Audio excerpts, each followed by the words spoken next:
আমরা চলে আসছি পাটুলে, আর এইটাকে বলা হয় মিনি কক্সবাজার।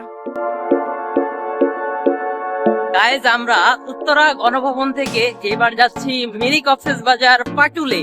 তো দেখা হচ্ছে পাটুলে গিয়ে। আমরা উত্তরা গণভবন থেকে একটা ভ্যান নিয়ে চলে যাচ্ছি পাটুলে। প্রথমে আমরা অটোতে যেতে চেয়েছিলাম, কিন্তু অটোতে তুলনামূলক ভাড়া অনেক বেশি ছিল। আমরা চলে আসছি পাটুলে, আর এইটাকে বলা হয় মিনি কক্সবাজার।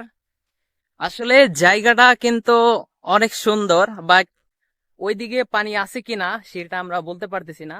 অনেকজন বলতেছে পানি আছে, আবার অনেক কেউ কেউ বলতেছে পানি নেই। তো আমরা এখন হেঁটে যাচ্ছি। এই নাটোরের মানুষগুলো কিন্তু অনেক পাট দেন হচ্ছে খেতে খামারে অনেক কাজ করে। দেন এইখানকার যে সিচুয়েশন, এইখানকার মানুষ অনেক সুখে আছে। আমরা এখন আছি পাটুলের মিনি কক্সবাজারে, আর আমরা একটা নৌকা ভাড়া করছি।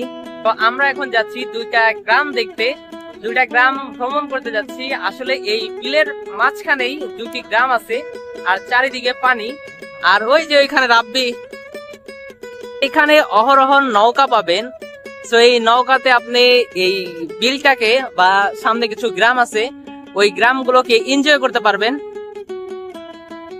বিশ্বাস করেন, এইটা মিনি কক্সবাজারের চেয়ে টাগর হাওর বেশি লাগতেছে কেন জানি।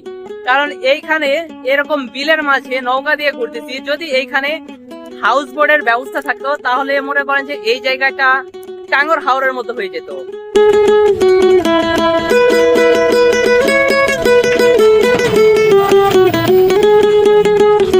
আপনারা এইখানে আসলে এই নৌকাগুলোতে ঘুরতে পারেন।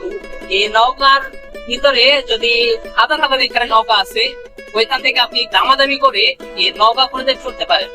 আমরা এই নৌকা ভাড়া করেছিলাম দুইজন, আমি আর রাব্বি। তো দুইজনে আমরা 150 টাকা দিয়ে ভাড়া করেছিলাম। আর এইখানে ওইদিকে কিছু লোক ছিল, তারা বলতেছিল যে 300-350 টাকা দিয়ে নৌকা ভাড়া লাগবে। তো আমরা ওইদিকে ঘুরে আসি, ঘুরে এসে এইখানে একটা নৌকা পাইছি। তো 150 টাকায় এইভাবে আমরা ঘুরতেছি। আপনারা চাইলে এখানে এসে দামাদামি করে নৌকা কিনতে পারবেন। গাইস, তো ওই যে ওইখানে দেখা যাচ্ছে ওইখানে একটা গ্রাম, আর এই যে ডান দিকে একটা গ্রাম। সো আমাদেরকে বলা হয়েছিল দুইটা গ্রাম দেখাবে। সো ওই জায়গায় একটা গ্রাম, আর ওই যে ওইখানে একটা গ্রাম। সো এই দুইটা গ্রাম আমরা ঘুরতেছি। এই ব্রিটিশ আমলে এইখানে হালতি পাখি চাষ করা হতো, তারপর থেকেই এই বিলের নাম হালতি বিল।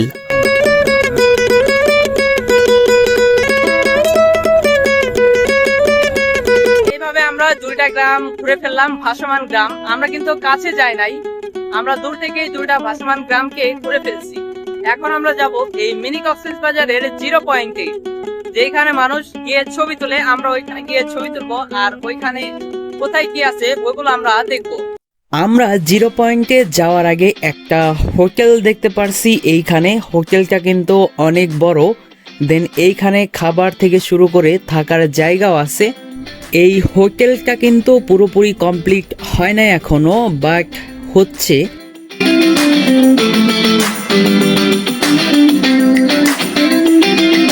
এই হোটেলে বসে আমরা বিকালের সময়টুকু পার করছিলাম।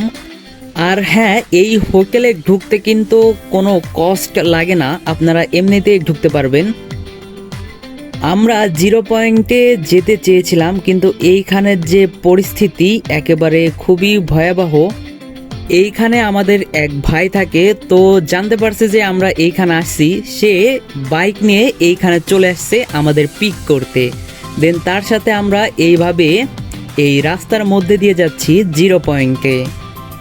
এই রাস্তায় অনেক ভিড় ছিল। আমরা 0 পয়েন্টে আসছি অনেক কষ্ট করে। ফাইনালি গাইজ, আমরা অবশেষে 0 পয়েন্টে আসছি। আর ওইদিকে পানি ওঠার কারণে আমাদের অনেক প্রবলেম হয়েছে। দেন আমরা ফাইনালি এই 0 পয়েন্টে আসছি।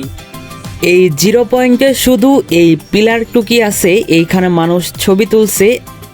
যেহেতু আমরা বিকাল টাইমে আসছি, আর এইখানে বিকাল টাইমে বিশ্বাস করেন অনেক বেশি মানুষ ছিল। আর এইদিকে পার্কের মতো একটা জায়গা আছে, এইখানে অনেক খেলনা আছে, বিশেষ করে নাগরদোলা, বক্সিং, দেন 10